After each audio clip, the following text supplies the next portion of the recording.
à tous, merci de nous être fidèles. Tout de suite le sommaire de votre journal. Les défis qui attendent les zones industrielles du Royaume et le développement de l'offshoring, des thématiques largement débattues aujourd'hui à Casablanca lors du premier forum national dédié à ce secteur clé.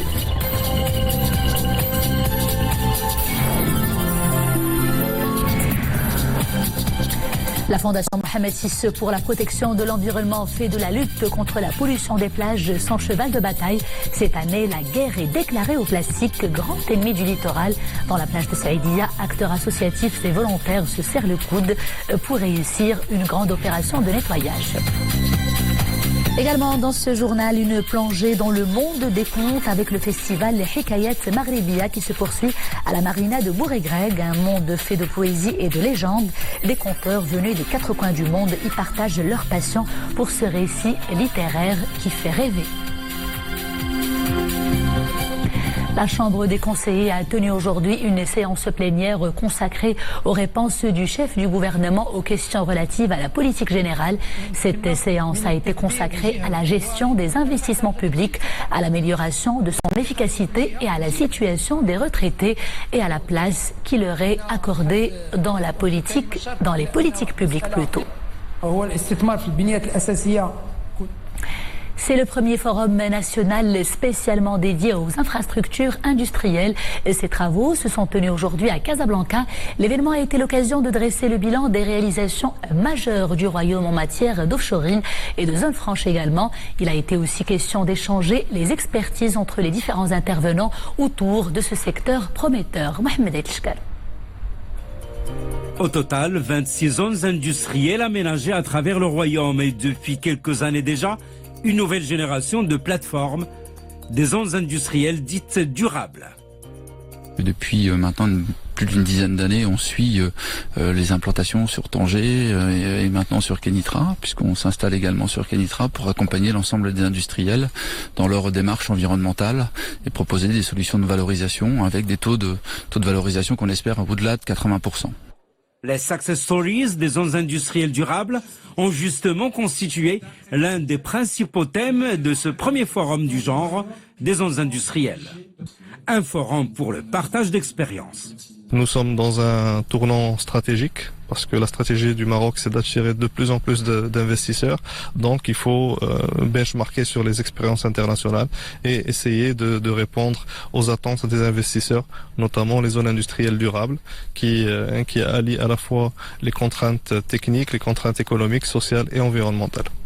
Les zones industrielles sont aujourd'hui de véritables accélérateurs de compétitivité des régions. Le forum de Casablanca s'est penché d'ailleurs sur une thématique de grande actualité. Comment adapter l'offre à l'industrie? TFZ, Tanger Free Zone, donne l'exemple. 5 plateformes industrielles sur 1600 hectares. Nous avons plus de 900 entreprises opérant dans ces plateformes avec des activités telles que l'automobile, l'aéronautique, le textile, l'agroalimentaire et les services. Ces sociétés-là ont réalisé en 2018 un chiffre d'affaires à l'export de plus de 6 milliards d'euros. Ils choisissent nos plateformes de par la compétitivité logistique notamment grâce à leur présence au nord du Maroc et grâce à leur proximité avec le port Tanger-Med. Le forum des zones industrielles s'est déroulé sous forme de 4 panels, dont un débat sur la spécialisation sectorielle régionale. Les régions qui pourraient se révéler des bassins fertiles pour la création d'emplois et des richesses. Poursuite du programme national de lutte contre les bidonvilles selon un mode opératoire progressif et après avoir accompli toutes les démarches nécessaires en amont, les autorités concernées ont procédé aujourd'hui à la démolition des derniers bidonvilles de l'arrondissement Ain Chouk à Casablanca. Comme vous le voyez sur ces images tournées à Douar Douadar, 120 familles ont ainsi bénéficié du programme de relogement mis en place par le ministère de tutelle. Persistance du temps chaud dans plusieurs provinces du Royaume. Les températures sont particulièrement élevées dans le sud du Royaume et sont comprises entre 41 et 44 degrés à Figuig, Rachidia, Tata et Zagora. Et entre 39 et 42 degrés à Boulmen, Gersif, Jrada, Oujdan, Guedsfro et Taourirt. Et en ces temps chauds, justement, la plage demeure un endroit idéal pour se rafraîchir. Et quoi de mieux qu'une séance bronzage et détente dans une plage propre et sans plastique surtout. Comme chaque été, la Fondation Mohamed VI pour la protection de l'environnement veille au grain et mobilise les bonnes volontés autour de la cause écolo. Exemple tout de suite à Saïdia avec cette grande opération de nettoyage chapeautée par la Société de développement de Saïdia et plusieurs volontaires. Rachid Latabi et Cyril Hamdaoui pour le commentaire. De la bonne ambiance pour rassembler la foule sur la plage de Saïdia et quelques exercices physiques pour préparer les estivants à entreprendre une action citoyenne le long du littoral. Prêter leurs bras à la collecte des déchets. Avec beaucoup d'entrain, petits et grands participent à la campagne nationale Plage sans plastique. Une action qui vise à réduire d'au moins 10 tonnes les ordures en plastique par plage.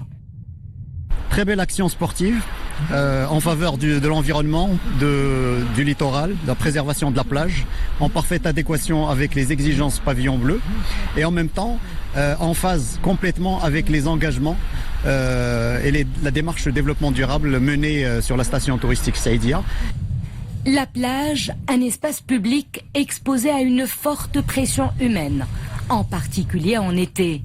La préservation de ce milieu naturel passe par des réflexes simples, éco-responsables.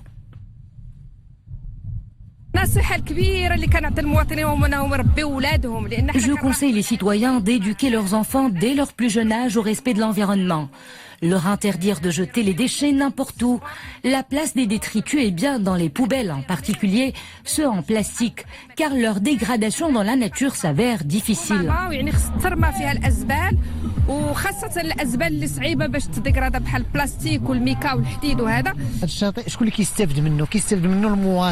Qui profite de cet espace? C'est bien le citoyen. Avant de quitter la plage, il doit laisser l'endroit où il s'est installé propre. Il doit ramasser les déchets qu'il a occasionnés. 12 millions de tonnes de déchets plastiques sont produits sur une année dans le monde. D'ici 2050, la quantité de plastique dépassera celle de la faune marine et aquatique. La mobilisation de tous les acteurs de la société s'impose pour préserver cet écosystème vulnérable. Et si le temps est propice aux baignades chez nous, le ciel est en revanche pluvieux sur la rive nord de la Méditerranée. Des pluies torrentielles sont enregistrées dans le nord de l'Espagne, notamment dans la commune de Navarre, où de fortes précipitations ont provoqué des inondations meurtrières. Une personne a trouvé la mort et des dizaines d'autres sont toujours portées disparues. Ces inondations ont également engendré de lourds dégâts matériels et perturbé le réseau routier. Le choléra ravage le Yémen. Plus de 460 000 cas suspects ont été recensés cette année dans le pays. Des chiffres annoncés par l'ONU. Selon l'organisation, les récentes inondations éclairs ont accéléré la propagation de la bactérie du choléra. L'ONU pointe du doigt le manque de financement mondial entravant une intervention efficace face à cette grave situation humanitaire. Dossier du nucléaire iranien, 3 pays européens exhortent Téhéran à renoncer à ses activités d'enrichissement de l'uranium. Paris, Berlin et Londres ont également convoqué une réunion d'urgence pour régler dans les plus brefs délais les différends entre les signataires de l'accord conclu avec Téhéran en 2015. L'Iran n'a pas encore réagi face à ce nouvel avertissement européen. Dialogue politique interafghan, la promesse d'une feuille de route pour la paix a été annoncée aujourd'hui à Doha, la capitale qatari, où le négociateur américain pour l'Afghanistan a rencontré des représentants des talibans. Une rencontre marquée qui survient après 48 heures d'intenses pourparlers. En plus des représentants des talibans, des politiques et des acteurs de la société civile ont également pris part à ces discussions cruciales. Et c'est le moment de parler football avec votre chronique quotidienne spéciale Cannes. Et c'est avec Boubker Benrabrit. Boubker, bonsoir. Bonsoir Nisserine. Alors Boubker, on commence avec le match Tunisie-Ghana. Les Aigles de Carthage qui ont réussi, après un match plein de suspense, Boubker, leur qualification au quart. Et difficile pour les Tunisiens aussi. Alors, la séance des tirs au but, on peut le dire, a sauvé les Aigles de Carthage. Le début du match était à l'avantage des Black Stars, qui trouvent même le montant sur une tête de Kassim Adams. L'affaire sentait bon pour les hommes de Giresse. Passé l'orage, mise sous pression pendant 1 heure par le Ghana, la Tunisie arrive au tir au but après les prolongations. Le match s'étant soldé sur le score de 1 but partout. Des pénaltys avec un nouveau gardien pour la Tunisie. Ben Mustafa remplacé Hassan, qui n'a pas du tout d'ailleurs apprécié ce choix de l'entraîneur Alain Giresse. Score final 5 tirs au but à 4 pour les Tunisiens, qui décrochent donc leur billet pour les quarts de finale. On écoute l'entraîneur de la Tunisie. De tir au but et Farouk Ben Mustafa dans cet exercice est quelqu'un qui a des atouts. Donc voilà, c'était un pari, on ne savait pas s'il allait être réussi et en tout cas c'est ce qui a été fait. Oui, la surprise effectivement, ça a été un peu spontané. Effectivement, on n'avait pas anticipé d'avoir une annonce bien précise avec Moïse Hassan dans ce cas-là. C'était un pari, un coup de poker spontané mais très intelligent, puisque le nouveau portier a réussi à arrêter ce penalty crucial, Bouker. Et un autre match hier, Mali-Côte d'Ivoire, qui s'est soldé par la victoire et la qualification des Ivoiriens. Les Ivoiriens qui se sont qualifiés sans briller, Bouker. Effectivement, hier c'était une autre affiche, Côte d'Ivoire donc Mali. Les Ivoiriens ont réalisé, il faut le dire, et c'est dans le jargon du foot, un véritable hold-up face aux Maliens, dominés de bout en bout. Les éléphants ont joué sur l'usure, menés 1-0. Les Maliens ont raté des occasions, il faut le dire, en or. Mais dominer n'est pas gagné en football. Le manque de réalisme des Aigles devant le but leur a été fatal. On écoute les impressions de quelques joueurs ivoiriens. Ouais, c'est une équipe qui a ses joueuses, qui joue bien en ballon, ils se connaissent bien, donc voilà, ils ont leur jeu.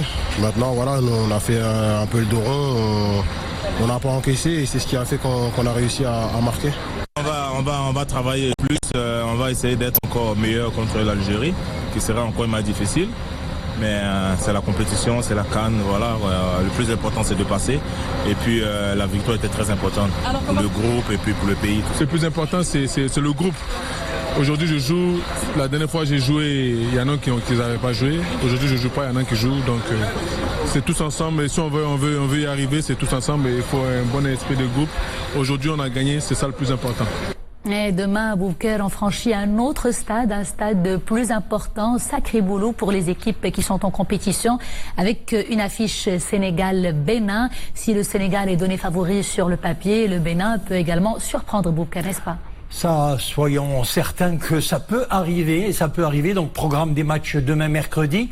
Sénégal-Bénin. Le Bénin, tombeur malheureusement du Maroc, promet une très forte résistance face au coéquipier de Sadio Mané.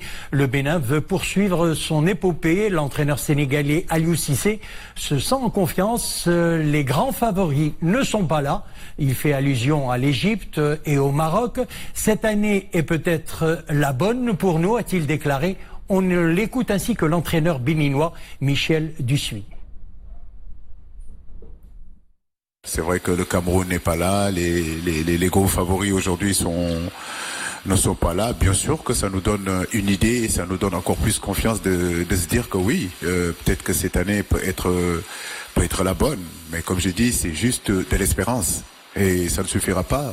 Il nous faudra cravacher dur, il nous faudra travailler dur, il nous faudra être sérieux. Et c'est ce que nous sommes en train de faire. Vous savez, le football, c'est pas les mathématiques, c'est pas 1 + 1 = 2. Le football, beaucoup de choses, beaucoup de paramètres sont là. On sait que c'est encore un gros challenge qui est devant nous. Une des toutes meilleures équipes du continent, un favori pour le titre. Donc, on sait ce qui nous attend, on sait le défi que l'on a à relever. Mais on a tout à gagner dans cette compétition et la pression, elle est plus sur les épaules du Sénégal qui postule au titre que sur nous qui sommes un peu dans une dynamique positive. On voudrait aller le plus loin possible, mais Donc demain, Boubacar, Sénégal-Bénin, c'est à 17h à retenir. Et puis un autre match plus tôt dans la soirée et qui opposera le Nigeria à l'Afrique du Sud. Il faut dire que là, difficile de livrer des pronostics. Nigeria, Afrique du Sud, ça sera un peu plus difficile. Les deux équipes plus ou moins se valent concernant la valeur du jeu.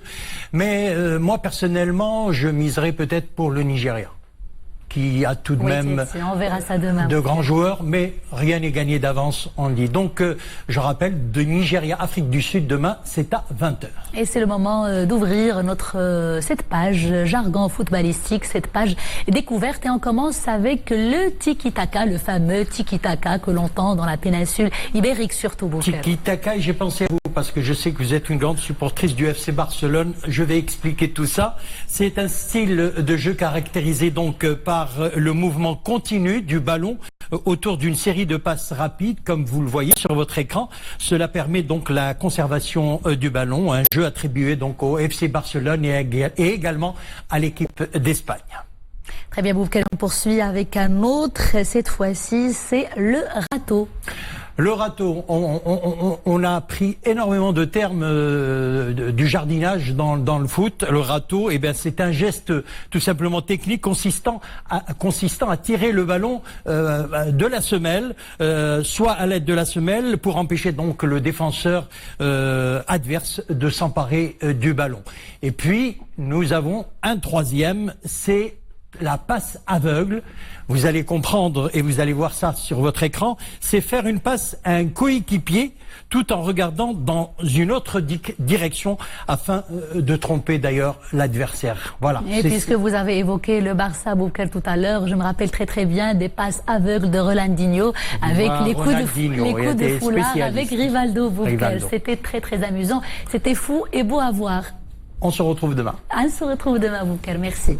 Et on poursuit avec une page culturelle, cette fois-ci, Florilège culturel, un festival qui se poursuit à Rabat. Rabat est ville lumière, avec une programmation aussi riche que variée, concerts musicaux, tables rondes, et hier, le public avait justement rendez-vous avec la présentation de 4 ouvrages, des ouvrages qui parlent de la religion, mais également de la musique andalouse, découverte tout de suite dans ce sujet réalisé par Abdrahim Bencheikhi, encadrant la stagiaire Bakali Slima avec le commentaire de Zakaria Mouqinbil. On y reviendra dans nos prochaines éditions. Mais culture, enchaînons toujours avec de la culture, avec cette autre manifestation culturelle, la 16e édition du festival Maroc Hikayat Maghribiya qui se poursuit à la marina de Bourg-et-Greg. Des conteurs venus des 4 coins du monde y prennent part pour, au grand bonheur des amoureux, des récits imaginaires racontés donc par ces gardiens de mémoire passionnés. C'est un sujet réalisé par Yasser Amrani, encadrant notre stagiaire Manal El Mahaba sur un commentaire de Mounia Marouche. Regardez.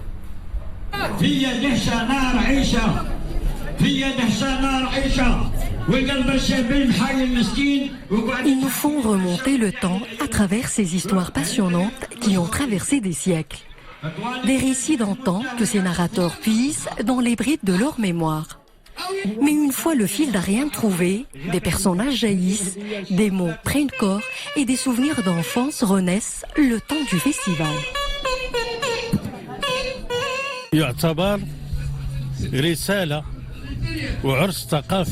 Cette grand-messe culturelle et patrimoniale rapproche les peuples à travers ce genre littéraire, le conte. Aujourd'hui, des conteurs de 30 pays partagent leur culture et échangent autour de cet art de spectacle. Si certains choisissent le spectacle pour nous raconter leur patrimoine, d'autres présentent au public ces petits trésors qui font la fierté de leur pays.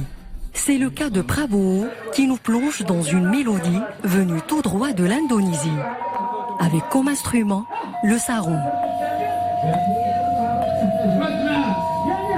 Instrument d'Indonésie et danser Indonésie aussi. Et l'instrument s'appelle bonang et cet instrument s'appelle saron, c'est kenong. Donc nous invitons de tout le Maghribi pour venir à l'ambassade pour jouer instrument gratuit. Matériel ou immatériel, le patrimoine culturel mérite d'être soigneusement préservé.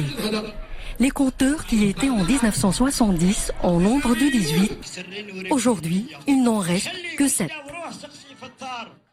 Et c'est ainsi que s'achève ce journal. Merci de l'avoir suivi. À 21h, vous avez rendez-vous avec Reda Abiti pour Araïsia. Quant à moi, je vous dis à demain, toujours avec grand plaisir.